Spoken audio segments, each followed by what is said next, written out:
आज है Spiti valley road trip on bike का मोस्ट अवेटेड दिन, क्योंकि आज हम जाने वाले थे Chandratal. Yes, moon lake of India. तो सबसे पहले हमने स्टे से निकलने के बाद काजा के एकमात्र पेट्रोल पंप से टैंक्स फुल करवा लिए, क्योंकि काजा से मनाली के रूट पर काजा के बाद सीधे सिस्सू में ही पेट्रोल पंप मिलता है, जो कि अप्रोक्सीमेटली 170 टू 180 किलोमीटर्स बाद होता है। आज अपने काजा के स्टे को बाय बाय बोलकर हम निकल गए और ब्रेकफास्ट के लिए एक छोटे से रेस्टोरेंट में रुके, जो कि लगभग 20 से 25 किलोमीटर बाद आया। वहां मैगी और चाय ने दिल खुश कर दिया। Maggi was too good. चारों तरफ शांति, नो ट्रैफिक, फुल साइलेंस और वादियां। अब यहां से आगे हमें कुछ मिलने वाला ही नहीं था। लोसर तक काजा से मनाली वाले रूट पर बहुत कम ऑप्शंस मिलते हैं, शॉप्स, स्टे वगैरह के। अब रास्ता बिल्कुल फटने वाला था। यस, क्योंकि काजा से लगभग 20 किलोमीटर रास्ता अच्छा था और उसके बाद शुरू हो गया टोटल ऑफ रोड। लेकिन उस रास्ते के चारों तरफ जो वादियों का नजारा था, वो मानो किसी पेंटिंग से कम नहीं था। वो HD वॉलपेपर्स जो हम हमेशा सिर्फ डाउनलोड किया करते थे, आज हम अपनी आंखों से देख पा रहे थे, जिसको इन व्लॉग्स में बता पाना बहुत बहुत मुश्किल है। BMW की एक बाइक ग्रुप ऑफ रोड का पूरा मजा लेते हुए निकल रहे थे। वो रास्ते का मजा ले रहे थे और हम वादियों का। फिर हम पहुंच गए लोसर, जहां ठीक ठाक ऑप्शंस थे, कुछ खाने के लिए, रुकने के लिए, ब्रेकफास्ट के लिए। यहीं पर एक छोटा पुलिस चेक पॉइंट भी है, जहां आप अपनी एंट्री कराकर फिर आगे बढ़ सकते हैं। ऐसे बड़े बड़े पहाड़ों की वादियों के बीच में ऐसे छोटे गांव का आना भी एक अलग नजारा होता है। रास्ते में ऐसे वाटर स्ट्रीम्स जो मजबूर कर रहे थे कि बस यहां नहा ही लेता हूं एक बार। आगे हम पहुंचे कुंजुम लावौर मेमोरियल पोस्ट। यहां और भी कई सारे राइडर्स थे। यहां से चारों तरफ का सीन किसी मूवी से कम नहीं लगता। क्लियर स्काई, बर्फ से ढके पहाड़, चारों तरफ ठंडी हवा और बहुत तेज हवा। एक बार ऑफ रोड पर अपनी राइडिंग टेस्ट देते हुए हम आगे बढ़ गए और पीछे छूट गया कुंजुम वॉर मेमोरियल। अब हम पहुंच चुके थे चंद्रताल वाइल्ड लाइफ एरिया में। इस गेट से एक डाइवर्जन था 13 किलोमीटर का, जो सीधे लेकर जाता है चंद्रताल को। फिर क्या, हम भी चल दिए मून लेक देखने के लिए। अब आ चुकी थी चंद्रताल के रास्ते की पहली वाटर क्रॉसिंग।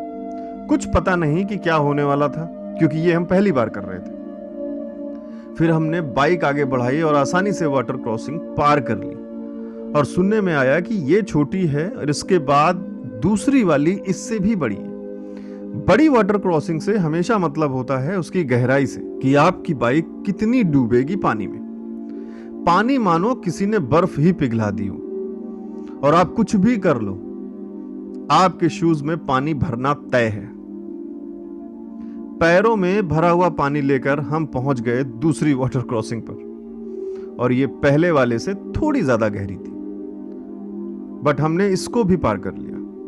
और फिर से पैरों में और पानी भर चुका था। ठंडे पैर, मिट्टी भरे कपड़े और बुलंद हौसला लेकर हम पहुंच गए चंद्रताल। यहां चंद्रताल देखने के लिए 150 रुपीज पर हेड टिकट भी लगता है।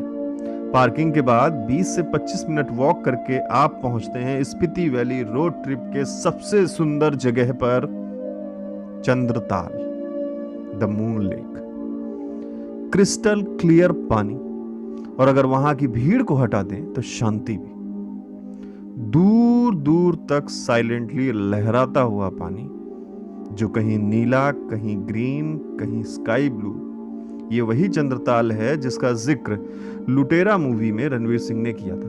एक बार मरने से पहले चंद्रताल देखना चाहता हूँ। नीला हरा पानी। चंद्रताल से हम वापस निकले, क्योंकि हमें आज स्टे का भी जुगाड़ करना था और यहाँ नेटवर्क भी नहीं होता है। काजा से चलने के बाद आपको नेटवर्क सीधे कोकसर या सिसु में ही मिलता है। तो अब बारी थी कैंप्स ढूंढने की, बट पीक सीजन होने की वजह से वहां जितने भी कैंप्स थे वो सारे के सारे फुल थे और हमें कोई कैंप नहीं मिला।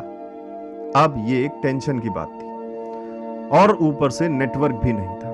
नेटवर्क ना होने के कारण यहाँ लोग ऑनलाइन ही कैंप्स बुक कर लेते हैं पहले से, और हमारे पास अपना कैंप भी नहीं था। शाम हो रही, अंधेरा भी हो रहा है। फिर हम अपने जर्नी को कंटिन्यू किए और फिर से वापस दोनों वाटर क्रॉसिंग्स को पार करके अंधेरे में हम पहुंच गए बाटल, जो चंद्रताल से लगभग 17 किलोमीटर से।